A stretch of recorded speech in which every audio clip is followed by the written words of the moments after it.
تحية لحضراتكم وحلقة جديدة من برنامج خير الكلام. هذا البرنامج الذي نطوف فيه مع أسماء الله الحسنى، نتعمق فيها ونتدبر الكثير من جوانبها. النهاردة هنعيش حلقة النهاردة مع اسم الله البصير. واسم الله البصير ورد مفردا وورد منونا وورد بصيغ كثيرة جدا. واسم البصير هي صيغة مبالغة من البصر والإبصار. ذكر اسم البصير في ما يقرب من 42 آية في آيات المصحف الشريف. النهاردة معي ومعكم فضيلة الدكتور محمد السعيد عطلة من علماء وزارة الأوقاف. أهلا بحضرتك. أهلا وسهلا بحضرتك الشاكر وسهلا مشاهدينا. أهلا وسهلا. اسم الله البصير لو حبينا نلقي الضوء على معانيه ومدلولاته. سبحان من خلق الورى ولحكمه عنت الوجوه، أهل الحقيقة في مرايا خلقه قد شاهدوه، عرفوه في ألبابهم وبفكرهم قد قدسوه، حتى إذا كشف الغطاء عن البصائر وحدوه. الحمد لله العلي القدير، ليس كمثله شيء وهو السميع البصير، والصلاة والسلام على سيدنا محمد البشير النذير. أما بعد، فإن البصير اسم من أسماء الله الحسنى، يعني أن بصره جل وعلا يدرك جميع الموجودات في السماوات والأرض والكون أجمع. الحق سبحانه يرى النملة السوداء في الصخرة الصماء في الليلة الظلماء. الحق سبحانه يرى سريان الماء في جذور وسيقان وأغصان الأشجار والنباتات. الحق سبحانه يرى نياط عروق البعوضة والنحلة وما هو أصغر من ذلك.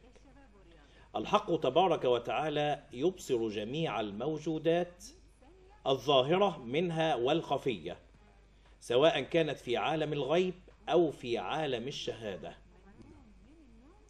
البصير صيغة مبالغة على وزن فعيل، تدل على قوة الإبصار وحدته ودقته. ولذلك حينما نقول البصير يختلف الأمر عن المبصر. المبصر قد يطلق على غير الخالق عز وجل، كما قال الحق سبحانه وتعالى: والذي جعل لكم الليل لتسكنوا فيه والنهار مبصرا. أما البصير فهي صفة جاءت للمولى عز وجل. وما دام الحق سبحانه يبصر عباده فهو يضفي عليهم نعمة الإبصار. ونعمة الإبصار من النعم الجليلة التي أضفاها الله على عباده. والذي جعل لكم السمع والأبصار والأفئدة. لذلك فإن حاسة البصر من النعم الجليلة التي تنعم الله بها على عباده. حكيم اليوناني سقراط توصل إلى وجود الله عن طريق حاسة الإبصار في الإنسان، وهي العين، حيث بحث في العين فوجدها جسما رقيقا حساسا يتأثر تأثرا بالغ الضرر بثلاثة عوامل، وهي الرياح والأتربة والعرق. فلما بحث وجد أن الله خلق جفنين يحميان العين من أثر الرياح. ولما كانت الجفون لا تمنع تسرب الأتربة إلى العين، فقد خلق الله للعينين رموشا تعمل كمناخل تنخل التراب والغبار. ولما كانت الجفون والرموش لا تمنع نزول العرق إلى العين، فقد خلق الله فوق كل عين حاجبا يتلقى العرق الذي يتصبب من الجبين ويزيحه عن العين. إنها هندسة إلهية حقا قام بها خالق قادر عالم مدبر مريد، يعلم خائنة الأعين وما تخفي الصدور. البصر يتبعه النظر. وأيضا يعني سريعا نذكر الحديث القدسي: من أخذت منه كلمتيه فصمت وقدر هذه النعمة، نعمة الإبصار. دايما في العقيدة بنتكلم أو بيتكلموا عن أنه يجب عندما نذكر صفة من صفات الله سبحانه وتعالى يجب أن ننأى بها وأن نعظمها عن تلك الصفة اللي موجودة في الإنسان. نعم. عندما نتحدث عن الله البصير وفيها صفة الإبصار يجب أن نفرق وأن يكون هناك فارق، حتى ده جزء من العقيدة، بين بصرنا وبين بصر الحق. نعم. سبحانه وتعالى ليس كمثله شيء وهو سمع. لو حبينا نوضح هذه الجزئية ونقربها ونبسطها للناس. الحق تبارك وتعالى هو البصير. نعم. أما المخلوق قد يكون مبصرا وليس بصيرا. نعم. لأننا نرى بعض الأشياء وتغيب عنا بعض الأشياء، فنحن نرى أمثالنا من الإنس ولكن لا نرى الجن والشياطين. فقد قال الحق سبحانه في القرآن المجيد عن إبليس وذريته من الجن: إنه يراكم هو وقبيله من حيث لا ترونهم. الحق سبحانه يتميز بأنه هو خالق الكون، وبذلك فقد أحاط بكل شيء علما. الحق جل جلاله يبصر الظاهرات والمكنونات، ويطلع على خفايا الأمور، ويعلم خائنة الأعين وما تخفي الصدور. في سورة الإسراء يقول الحق سبحانه: سبحان الذي أسرى بعبده ليلا من المسجد الحرام إلى المسجد الأقصى الذي باركنا حوله لنريه من آياتنا إنه هو السميع البصير. جاءت هذه الصفة بعد حادثة شكك فيها كفار قريش آنذاك. يقول أبو موسى الأشعري رضي الله عنه: كنا مع رسول الله صلى الله عليه وسلم ذات يوم في سفر، فكنا كلما علونا كبرنا بصوت مرتفع، فقال لنا رسول الله صلى الله عليه وسلم: أيها الناس اربعوا على أنفسكم، يعني هونوا على أنفسكم واخفضوا أصواتكم، فإنكم لا تدعون أصم ولا غائبا، وإنما تدعون سميعا بصيرا. فالحق سبحانه يطلع على العباد، وما دام الحق سبحانه بصير فهو شاهد وهو ناظر، فالبصر يقتضي النظر.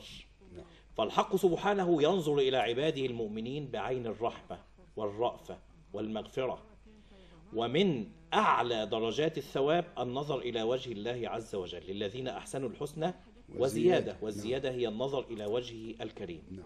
ولكن الحق سبحانه لا ينظر إلى الكافرين والفاجرين والعياذ بالله، أولئك لا خلاق لهم في الآخرة ولا يكلمهم الله ولا ينظر إليهم يوم القيامة ولهم عذاب ولا يزكيهم ولهم عذاب أليم.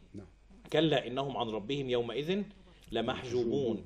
ولذلك قال النبي الأكرم صلى الله عليه وسلم في الحديث الصحيح: ثلاثة لا ينظر الله إليهم يوم القيامة ولا يزكيهم ولا يكلمهم ولهم عذاب أليم: المسبل والمنان والمنفق سلعته بالحلف الكاذب، وفي رواية: ومانع فضل ماء. يعني كان معه زيادة في الماء فاستسقاه أحد فلم يسقه، دليل على شدة البخل والشح. الحق سبحانه يمكن العبادة من النظر إلى ما لم يكونوا يرونه في الدنيا ولكن في الآخرة. لذلك إذا تأملنا في قول الحق سبحانه: ونفخ في الصور فصعق من في السماوات ومن في الأرض إلا من شاء الله ثم نفخ فيه أخرى فإذا هم قيام ينظرون. لم يقل فإذا هم قيام يجرون أو يسعون أو يهرولون، وإنما قال فإذا هم قيام ينظرون. لماذا؟ لأن النظر والبصر سيبلغ منتهى قوته في هذه الحالة وفي تلك الساعة، فيصبح الإنسان قادرا على أن يرى ويبصر ما لم يكن يراه في حياته الدنيا. فيرى الإنسان قرينه من الجن الذي كان يلازمه في حياته الدنيا وخلق على صورته وكان يوسوس إليه ويدفعه لعمل السيئات. والإنسان لا يستطيع أن يرى قرينه في الدنيا مع أنه خلق على صورته، ولكنه سيراه يوم القيامة ماثلا أمام ناظريه، وسيتبرأ هذا القرين من صاحبه. قال قرينه: ربنا ما أطغيته ولكن كان في ضلال بعيد. ولذلك فإن الإنسان سينفر من قرينه ويقول كما يروي لنا القرآن: يا ليت بيني وبينك بعد المشرقين فبئس القرين. يستطيع الإنسان أن يرى الجن والشياطين والملائكة والمخلوقات التي لم يكن يراها في حياته الدنيا. يستطيع الإنسان أن يرى الشمس والقمر مجتمعين. الإنسان لا يبصر ولا يرى الشمس والقمر مجتمعين في حياته الدنيا، ولكنه يوم القيامة. وهذه نعمة يا دكتور، يعني مسألة محدودية نظر صحيح الإنسان طبعا فيها كثير من النعم، صحيح. وإلا كان الإنسان سيشتت وسيرعب ويهلك. فلما تجلى ربه للجبل جعله موسى دكة وخر موسى صعق. نعم. دلوقتي مسألة إنه المؤمن والمسلم يكون بداخله جزء من الثوابت بأن الله بصير ومعه في كل مكان. أتذكر واقعة سيدنا عمر مع المرأة التي طلبت من بنتها أن تخلط اللبن ومحدش شايفنا ولا سيدنا عمر ولا غيره، فردت الفتاة وقالت إذا كان عمر لا يرانا فإن رب عمر يرانا، وكانت زوجة اختارها زوجة لابني. طيب، هل هناك من الوقائع النبوية والسنة النبوية والأحداث في حياة سيدنا رسول الله مواقف شدد فيها وعلم فيها المسلمين وزرع بداخلهم بأن الله بصير ومعنا؟ نعم نعم. سيدنا رسول الله صلى الله عليه وسلم علمنا قيمة عظيمة وهي معنى الإحسان. نعم. حينما جاء جبريل الأمين ليسأل النبي صلى الله عليه وسلم في حضرة المسلمين ليعلمهم، فسأله عن الإحسان فقال أن تعبد الله كأنك تراه. نعم. فإن لم تكن تراه فإنه يراك. نعم. وأوضح لنا النبي الأكرم صلى الله عليه وسلم أن الذي يفقد الإحسان يحبط عمله والعياذ بالله. فقال صلوات الله وسلامه عليه في حديث تشيب له الرؤوس: لأعلمن قوما من أمتي يأتون يوم القيامة بحسنات مثل جبال تهامة بيضاء. حسنات كبيرة، حسنات كثيرة، حسنات مثل جبال تهامة بيضاء، فيجعلها الله هباء منثورا. تضيع كل هذه الأعمال. لما يا رسول الله؟ ماذا كانوا يفعلون؟ قال إنهم كانوا إذا خلوا إلى محارم الله انتهكوها. الإنسان يتظاهر بالصلاح أمام الخلق، ويدخل المسجد ويصلي ويتصدق ويعيش بكرم وحسن خلق بين الناس، فإذا خلا بنفسه نسي أن الله يراقبه ونسي أن الله يراه، فنظر إلى ما حرم الله، فعل ما حرم الله، انتهك حرمات الله والعياذ بالله. هذا يؤدي إلى بطلان العمل وضياعه والعياذ بالله، كما قال صلى الله عليه وسلم في هذا الحديث: إذا ما خلوت الدهر يوما فلا تقل خلوت ولكن قل علي رقيب، ولا تحسبن الله يغفل ساعة ولا أن ما تخفيه عنه يغيب. فالإنسان الذي يتيقن أن الله شاهده وناظره ومطلع عليه يستحي أن يأتي بمنكر، لأنه يعلم أنه سيقف بين يدي الله، كما قال صلى الله عليه وسلم: ما منكم من أحد إلا ويحاسبه الله رب العالمين، ليس بينه وبين ربه حجاب ولا ترجمان، يرى العبد ربه كما ويخلو به كما يخلو بالبدر ليلة التمام، فيقول له رب العزة: يا عبدي فعلت كذا وكذا وكذا، أما علمت أني كنت رقيبا عليك؟ ما النتيجة؟ أحد أمرين: إما أن يكون العبد من الذين قال فيهم رب العزة: وجوه يومئذ ناظرة إلى ربها ناظرة، فيقول له رب العالمين: يا عبدي سترتها عليك في الدنيا وأنا اليوم أغفرها لك في الآخرة. وإما أن يكون والعياذ بالله من الذين هم عن ربهم يومئذ لمحجوبون، ووجوه يومئذ باسرة تظن أن يفعل بها فاقرة، فيسمع النداء: خذوه فغلوه ثم الجحيم صلوه. لو أن أحدا منا قيل له: إنك ستراقب بكاميرات مراقبة في اليوم الفلاني منذ طلوع الفجر وحتى غروب الشمس، وستعرض تصرفاتك على المسؤولين حتى يثيبوك أو يعاقبوك، يجازوك، نعم، بحسب تصرفاتك. نعم. كيف سيتصرف الشخص منا؟ لابد أنه سينضبط. نعم سينضبط. هل سيطلق لسانه في فحش القول، في السب والشتم والقذف والغيبة والنميمة والبهتان؟ هل سيطلق بصره فيما حرم الله؟ هل سيخطو خطوات إلى أماكن الفجور والمجون والعياذ بالله؟ هل سيسرق ويمد يده إلى ما لا يخصه ويخون الأمانة؟ هل سيبطش بالناس أم أنه سيراقب تصرفاته وأقواله وسلوكه؟ سيكون مثاليا. نعم. فما بالنا إذا كانت عين الله لا تنام؟ عين الله لا تغفل ولا تنام، وهو رقيب علينا ويحاسبنا على كل صغيرة وكبيرة. لذلك ينبغي على الإنسان ألا يغفل عن هذه المراقبة، فيراقب الله عز وجل في السر والعلن حتى يكون من الناجين بفضل الله. نعم. يعني أيضا تأكيدا لكلام حضرتك، عندما يشعر المسافرون بأن هناك رادار أو كاميرات ركبت على الطريق، نعم، حتى هذه الكاميرات إذا كانت معطلة لكنها موضوعة، صحيح، بيجي عندها ونهدي السرعة، صحيح، علشان ربما إيه ناخد مخالفة. طيب لو أخذنا هذه النقطة وسألنا سؤال أوسع بعض الشيء وقلنا كيف خلق المسلم إذا تمثل صفة الله سبحانه وتعالى البصير، إذا تمثلناها في حياتنا اليومية وتعاملاتنا الظاهرة والخفية، كيف سيكون الحال فضيلة الدكتور في حياتنا؟ تتغير حياتنا؟ أولا بالطبع. نعم. سيتصف الإنسان بالحياء والخلق الجم في تصرفاته، لأنه يعلم أن الله مطلع عليه ومراقبه في كل سكنة وحركة. نعم. في كل لفظ وكلمة ما يلفظ من قول إلا لديه رقيب عتيد. وقد ورد في صحف إبراهيم أن العبد إذا أدخل قبره بعد موته فإنه سيحاسب على كل كلمة خارجة قالها بلا فائدة، ويسأل عنها 5 أسئلة، فيقال له: لماذا قلتها؟ وهل نفعتك إذ قلتها؟ وهل ضرتك إن لم تقلها؟ وهل سكت فتسلم من عقابها؟ وهل قلت بدلا منها لا إله إلا الله فتنال ثوابها؟ الإنسان سيراقب الله عز وجل في تصرفاته. لذلك سيدنا رسول الله يعني بيوجهنا: من ضمن لي ما بين فكيه وما بين فخذيه ضمنت له الجنة. نعم صحيح. يعني هي مصدر الكوارث. اتفضل يا دكتور. أيضا الإنسان حينما يوقن بأن الله بصير يراقبه سوف ينعم الله عليه بنعمة البصيرة. والبصيرة تعني الذكاء والفراسة والاستنارة بنور الله عز وجل. اتقوا فراسة المؤمن فإنه يرى بنور الله عز وجل.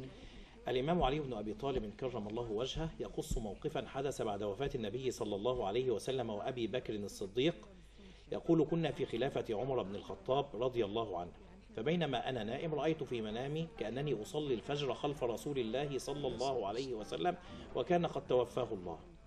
فلما فرغنا من الصلاة اتجهت نحو باب المسجد لأخرج، فوجدت امرأة تقف أمام باب المسجد وتحمل في يدها طبقا فيه تمر. أعطتني إياه وقالت لي: يا علي، خذ هذا الطبق وأعطيه رسول الله صلى الله عليه وسلم كي يوزعه على أصحابه. قال: فأخذت منه وسلم وأعطيته إياه، فوضع النبي يده في الطبق وأخذ تمرة ووضعها في فمه. قال علي: فلما شعرت بحلو طعمها قلت له: زدني تمرة أخرى يا رسول الله، ولكنني استيقظت قبل أن يزيدني، فسمعت الفجر يؤذن، خرجت لأصلي الفجر خلف أمير المؤمنين عمر بن الخطاب رضي الله عنه وأرضاه. فلما فرغنا من الصلاة واتجهت نحو باب المسجد لأخرج وجدت المرأة التي رأيتها في منامي واقفة أمام باب المسجد وتحمل في يدها طبق التمر. أعطتني إياه وقالت لي: يا علي، خذ هذا الطبق وأعطيه أمير المؤمنين كي يوزعه على أصحابه. قال: فأخذت منها الطبق واتجهت به نحو عمر بن الخطاب وأعطيته إياه، فوضع عمر يده في الطبق وأخذ تمرة ووضعها في فمه. فلما شعرت بحلو طعمها كما شعرت به في المنام قلت له: زدني تمرة أخرى يا عمر. فابتسم عمر بن الخطاب وقال: يا علي، لو أن رسول الله زادك لزدناه. فقال علي بن أبي طالب: ما هذا يعني يا ابن الخطاب؟ شبكة من الرضا لا سلكية بين صحيح. سيدنا رسول الله وخلفائه والصالحين. ولذلك قال: ما هذا يا عمر؟ أهي رؤيا رأيتها أم غيب اطلعت عليه؟ قال: لا هذا ولا ذاك، ولكنها القلوب إذا صفت فعرفت فوفت فأحبت فشفت فانكشفت فأضاءت فأنارت فاستنارت فوحدت. اتقوا فراسة المؤمن فإنه يرى بنور الله عز وجل. نعم. طيب لو رجعنا للبراعة اللغوية والإعجاز اللغوي في إنه اسم الله البصير في خلال ال 42 مرة اللي اتكرر فيها أو ربما أكثر كثيرا في آيات 42 سر الإعجاز اللغوي في إنه يأتي مرة معرفا البصير، ويأتي مرة منونا، ويأتي مرة بلا تعريف. نعم. وأشكال كثيرة جدا، حتى إنه في آيات كثيرة إنه السمع والأبصار. نعم. يعني السمع مفرد، كان مفترضا أن يأتي البصر مفردا ولكنه جاء جمعا. صحيح. حتى أن فضيلة الشيخ الشعراوي عندما فسرها لنا قال هناك لقطة في مكان أو حدث في مكان لا يستطيع الإنسان أن يغلق سمعه نعم. عن هذا الحدث أو هذا الصوت. إنما بالنسبة للبصر الحضور هناك من يغلق عينه وهناك من يفتحها وهناك صحيح. من أجل ذلك تقرر. فسر المدلولات اللغوية في هذه الأمور. من المعلوم أن القرآن العظيم هو أسمى مستويات اللغة العربية على الإطلاق، فكل حرف فيه يأتي بدقة، وإنما جاء التنوع مع مصدر أو مادة هذا الاسم للعموم والشمول، فإن بصر الله عز وجل يشمل كل صغيرة وكبيرة، وعنده مفاتح الغيب لا يعلمها إلا هو، ويعلم ما في البر والبحر، وما تسقط من ورقة إلا يعلمها، ولا حبة في ظلمات البر والبحر ولا رطب ولا يابس إلا في كتاب مبين. فالله عز وجل محيط بكل شيء. فلما جاءت الصيغة متنوعة ومتعددة إنما جاءت للعموم والشمول لما تعرفونه وما لا تعرفونه أيها الخلق. ولذلك نجد في القرآن العظيم أفلا تبصرون. أفلا تبصرون لأن الإنسان حينما يعقل يعلم أن بصيرة الله عز وجل تشمل كل شيء. بصيرة الإنسان لها درجات، هناك بصيرة أسماء وصفات، هناك بصيرة أمر، هناك بصيرة وعد ووعيد. حينما يثق الإنسان ثقة مطلقة في قدرة الخالق عز وجل وفي إحاطته بكل شيء يترقى حتى يصل إلى منزلة عليا من البصيرة فيكون مستنير القلب. ولذلك يقول الحق سبحانه واتقوا الله ويعلمكم الله، لأن تقوى الله عز وجل تزيد البصيرة وتزيد النور في قلب الإنسان وتملأه بنور الله عز وجل. فكلما ازداد الإنسان من التقوى كلما ازداد من البصيرة والإدراك والاستنارة بنور الله عز وجل. وحينما يرضى الله عز وجل على عبده فإنه ينير له الطريق.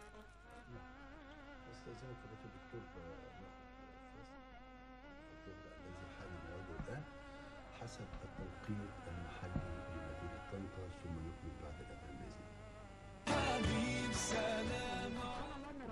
أهلا بكم من جديد، أجدد لحضراتكم التحية ونزيد متواصلين في هذه الحلقة من برنامج خير الكلام. قبل ما نتكلم على الاختراع بتاع حضرتك يا دكتور نسرين، فضيلة الدكتور محمد السعيد أهلا بحضرتك. أهلا وسهلا بحضرتك أستاذ شاكر وأستاذ المشاهدين أجمعين. أهلا وسهلا. لو تعمقنا وبحثنا عن الفوائد التي تعود على المؤمن إذا عاش في اسم الله البصير، نلاقي الفائدة الأولى دوام الحياد والمراقبة. الآية الكريمة وكفى بربك بذنوب عباده خبيرا بصيرا، سورة الإسراء. نعم.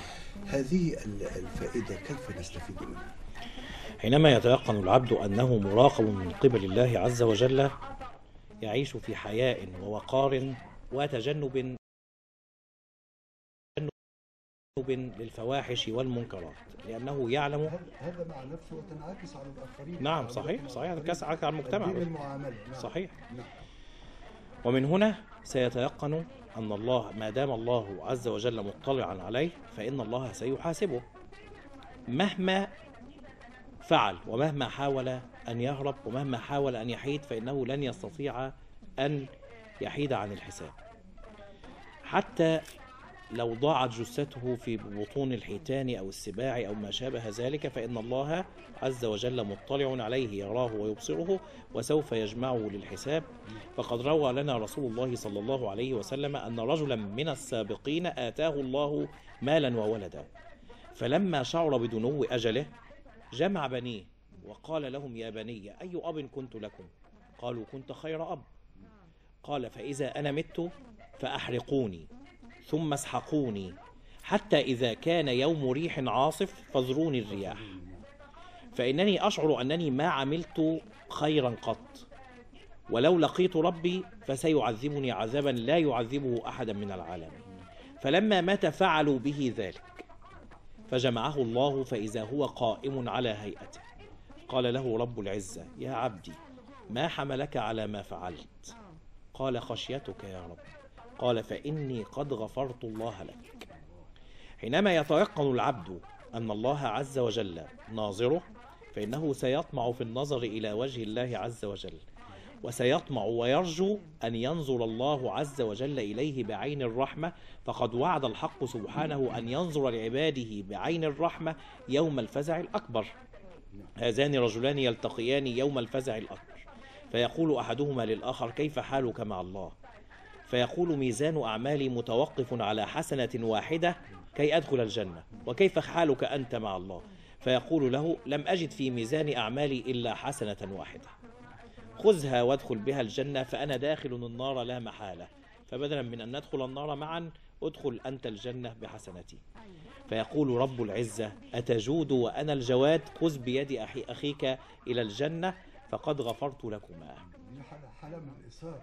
نعم، الحسنة الواحدة أثر صحيح. والحق سبحانه حينما ينظر بعين الرحمة فإنه يبحث عن أي شيء يرحم به عباده، أي سبب من الأسباب. فهذا رجل يؤتى به يوم القيامة فيحاسبه الله فلا يجد في ميزان أعماله ما يدخله الجنة، فيؤمر به إلى النار.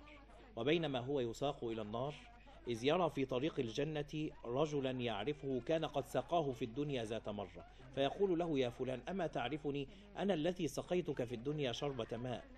فيقول هذا العبد يا رب إن عبدك هذا سقاني في الدنيا شربة ماء. لا يقول أكثر من ذلك لأنه لا يملك الشفاعة، وإنما يشهد له عند الله يا رب إن عبدك هذا سقاني في الدنيا شربة ماء. فيقول رب العزة فخذ بيده إلى الجنة فقد شفعتك اليوم فيه. وإذا جمع الله الأولين والآخرين في ساحة العرض على الله يوم القيامة ينادي الله عز وجل على الفقراء ويقول لهم انظروا إلى عبادي هؤلاء في أرض الموقف، فمن كان منهم قد تصدق عليكم بصدقة في الدنيا فخذوا بيده إلى الجنة فقد شفعتكم اليوم فيه. سيدنا رسول الله صلى الله عليه وسلم كان يجلس مع أصحابه ذات يوم فابتسم. قالوا ما يضحكك يا رسول الله؟ قال رأيت كأن ربي وقف بين يديه عبدان، فقال أحدهما يا رب إن عبدك هذا ظلمني فخذ بحقي منه. فيقول له ماذا تريد؟ فيقول العبد أريد أن آخذ من حسناته. فيقول له رب العزة ليس لديه حسنة واحدة. فيقول العبد إذن فليطرح عليه من سيئاتي. فيقول له رب العالمين أو يرضيك أن تكون لك سيئة؟ لقد غفرت لك جميع سيئاتك. فيقول يا رب كيف آخذ بحقي منه إذن؟ فيقول له رب العالمين انظر عن يمينك. فينظر فيرى بساتين الجنة ورياض الجنة وأنهار الجنة وقصور الجنة ونعيم الجنة. فيقول يا رب لمن هذا؟ قال لمن يقدم الثمن. قال وما الثمن؟ فيقول له رب العزة عفوك عن أخيك. فيقول فإني قد عفوت عنه. فيقول له رب العزة فخذ بيده إلى الجنة فقد غفرت لكما. فقال النبي صلى الله عليه وسلم عجبت لرب يصلح بين عباده وينظر لهم بعين الرحمة والمغفرة. نعم. فضيلة الدكتور أيضا من الفوائد الجمة والكثيرة للتدبر والتعمق في اسم الله البصير النظر والتفكر والاعتبار والتذكر، والآية الكريمة أفلا ينظرون إلى الإبل نعم. كيف خلقت وإلى السماء كيف رفعت وإلى الجبال كيف نصبت والأرض كيف سطحت. نعم. كيف يستفيد الإنسان المؤمن بهذا الشيء؟ حينما يتأمل العبد في خلق الله عز وجل يقوى إيمانه وتزداد عقيدته يقينا بالله عز وجل. ولذلك حينما سأل أحد التلامذة الإمام الشافعي وقال له ما معنى أن كلا ميسر لما خلق له؟ قال له انظر إلى الأنثى من الفيلة، إذا دنا وقت ولادتها فإنها تأتي إلى الماء لتلد فيه، لأنها دون الحيوانات لا تلد إلا وهي قائمة، فأوصالها على خلاف أوصال الحيوان، أرجلها لا تنسني وإنما تظل واقفة دائما حتى وهي نائمة، وهي عالية فتخاف أن تسقط وليدها على الأرض فينصدع أو ينشق، لذلك فإنها تأتي ماء وسطا تضعه فيه ليكون كالفراش اللين والوطاء الناعم. من الذي يسرها لذلك؟ قال الله. قال له انظر إلى الذئب يحرس نفسه مما يتعرض له من مخاطر كثيرة، فإذا نام فإنه يجعل النوم نوبا بين عينيه، فينام بإحدى عينيه بينما تظل عينه الأخرى يقظة، حتى إذا تعبت ونعست نام بها وفتح النائمة. لذلك قال عنه بعض شعراء العرب ينام بإحدى مقلتيه ويتقي بأخرى المنايا فهو يقظان نائم. من الذي يسره لذلك؟ قال الله. قال انظر إلى التماسيح الضخمة، إذا أكلت فإنها تتضايق من بعض بقايا الطعام بين أسنانها فتفتح أفواهها العملاقة، فتأتي الطيور الصغيرة وتدخل إلى أفواه التماسيح الضخمة وتتغذى على بقايا الفضلات بين أسنانها في أمن وأمان في منفعة متبادلة. من الذي يسرها لذلك؟ قال الله. إذن الإنسان حينما ينظر إلى خلق الله عز وجل ويتأمل في الكون تزداد عقيدته يقينا بالله عز وجل. لذلك إذا تأملنا في قول الحق سبحانه: ألم تر كيف ضرب الله مثلا كلمة طيبة كشجرات طيبة أصلها ثابت وفرعها في السماء. إذا بحثنا عن الكلمة الطيبة علمنا أنها كلمة التوحيد وهي قول لا إله إلا الله. وإذا بحثنا عن الشجرة الطيبة علمنا أنها النخلة. وإذا بحثنا في قوله تعالى أصلها ثابت وفرعها في السماء علمنا أن خبراء الزراعة يقولون إن جذور النخلة التي تضرب بها في أعماق الأرض يبلغ طولها مثل طول النخلة فوق سطح الأرض. فسبحان الخالق العظيم الذي قال أصلها ثابت وفرعها في السماء. لذلك تعيش في الصحراء، في الصحراء المياه فيها ضعيفة جدا، لكن جذورها زي ما حضرتك بتقول بتقدر توصل إلى المياه في الأعماق. صحيح. ولذلك نلاحظ أن الرسول صلى الله عليه وسلم شبه المؤمن بالنخلة. فقال مثل المؤمن كمثل النخلة لأن النخلة كلها منافع. جذعها كانت تصنع منه أسقف البيوت، خوصها تصنع منه المكاتل، جريدها تصنع منه الأقفاص، سعفها تصنع منه الحبال، لوفها يستخدم في النظافة والاستحمام، تمرها أو بلحها يؤكل وله فوائد صحية عظيمة، نواها يصير علفا للبهائم. ثم إن نواة البلحة التي هي ثمرة النخلة فيها 3 من عجائب قدرة الله في خلقه، فيها النقير والفتيل والقطمير. النقير هو تلك النخرة اليسيرة في ظهر النواة، والفتيل هو ذلك الخط الفاصل في وسط النواة، والقطمير هو ذلك الغشاء الرقيق الذي يغلف النواة حتى يمنع وصول طعم النواة المر إلى طعم البلحة الحلوة فيكون بينهما برزخ لا يبغيان. لذلك فالمتأمل يجد أن في كون الله آيات ودلائل، ولذلك يقول الحق سبحانه: وفي أنفسكم أفلا تبصرون وفي السماء رزقكم وما توعدون وفي الأرض آيات للموقنين. الفائدة الثالثة من تدبر اسم الله سبحانه وتعالى البصير التوكل على الله سبحانه وتعالى، والآية القرآنية: إن ربك يبسط الرزق لمن يشاء ويقدر. حينما يعلم أن الله مطلع عليه، حينما يعلم العبد أن الله مطلع عليه فعلمه بحاله يغني عن سؤاله. علم الله عز وجل بحال العبد يغني عن سؤال العبد لربه. ليس معنى هذا أن نهجر الدعاء، ولكن نثق في أن الله عز وجل أعلم بحاجة العبد، وإذا توكل العبد على ربه أكرمه الله. ومن يتق الله يجعل له مخرجا ويرزقه من حيث لا يحتسب، ومن يتوكل على الله فهو حسبه، إن الله بالغ أمره قد جعل الله لكل شيء قدرا. ولذلك فإن الله عز وجل يفرج عن العبد الهموم بمراقبة العبد لله وذكره لله عز وجل. عندما خلق الله الأرض أخذت تهتز وتميد، فأرساها الله بالجبال الراسيات، فقالت الملائكة: يا ربنا أخلقت ما هو أشد من الجبال؟ قال: الحديد يقطع الجبال. قالوا: أخلقت ما هو أشد من الحديد؟ قال: النار تذيب الحديد. قالوا: أخلقت ما هو أشد من النار؟ قال: الماء يطفئ النار. قالوا: أخلقت ما هو أشد من الماء؟ قال: السحاب يحمل الماء. قالوا: أخلقت ما هو أشد من السحاب؟ قال: الرياح تجري السحاب. قالوا: أخلقت ما هو أشد من الرياح؟ قال: ابن آدم يسخر الرياح. قالوا: أخلقت ما هو أشد من ابن آدم؟ قال: النوم، فإن النوم يغلب ابن آدم. قالوا: أخلقت ما هو أشد من النوم؟ قال: الهم، فإن الهم يذهب النوم. فقالت الملائكة: يا ربنا أو خلقت ما هو أشد من الهم؟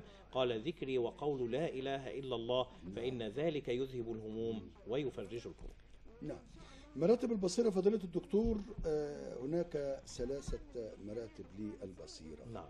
ألا يتأثر إيمان العبد المؤمن عندما، نفس النقطة اللي اتكلمنا عليها في الأول، أن يقارن بين بصر الإنسان وبصيرة الإنسان وبين صفة الله البصير. صحيح. بصيرة الأسماء والصفات تعني أن الإنسان لا يقع في نفسه شبهة تعارض بين صفات الله عز وجل وصفات العباد المشابهة لغويا لصفات الله عز وجل، مشابهة لغويا وليست فعليا. وكذلك ألا يحدث لدى الإنسان شبهة تعارض بين ما وصف الله به نفسه وما وصفه به نبيه صلى الله عليه وسلم. يعني على سبيل المثال النبي الأكرم صلى الله عليه وسلم وصف الحق سبحانه بالرحمة والعفو والمغفرة، قال إن لله 100 رحمة نعم. أرسل واحدة منها إلى عالم الأرض تتراحم بها العباد فيما بينها، حتى إن الدابة لترفع حافرها عن صغارها وهي ترضعهم حنوا عليهم ورحمة بهم، وأبقى الله عنده 99 رحمة يرحم بها العباد يوم القيامة. وفي ذلك يقول الحق سبحانه وتعالى عن نفسه إن الله لعفو غفور. يقول قائل: فما بالنا إذا قرأنا قول الله تعالى إن الله عزيز ذو انتقام. الانتقام يعارض العفو، يتعارض مع العفو، فكيف نعالج هذه الشبهة أو كيف نرد عليها؟ نقول إن هذا له موضعه وهذا له موضعه. فالانتقام مع الجبارين المتكبرين الظالمين الكافرين العتاة، ولكن العفو والرحمة مع المؤمنين والصالحين والتائبين والمتقين. يعني الوقت أوشك على الانتهاء، ولكن نكمل في معلومة سريعة إن المرتبة الثانية بصيرة الأمر، البصيرة في الأمر والبصيرة في الوعد والوعيد. في ختام هذه الحلقة من برنامج خير الكلام أتوجه بكل الشكر والتقدير لضيفي الكريم فضيلة الدكتور محمد السعيد عطلة من علماء وزارة الأوقاف. شكرا دكتور، حياكم الله، ساعدتنا وأضفت لنا الكثير. أشكرك شكرا جزيلا، نتمنى لك التوفيق. والشكر لكم مشاهدينا الكرام على طيب المتابعة. تحية لكم من فريق العمل، وهذا شاكر عمارة يحييكم في أمان الله. شكرا لكم.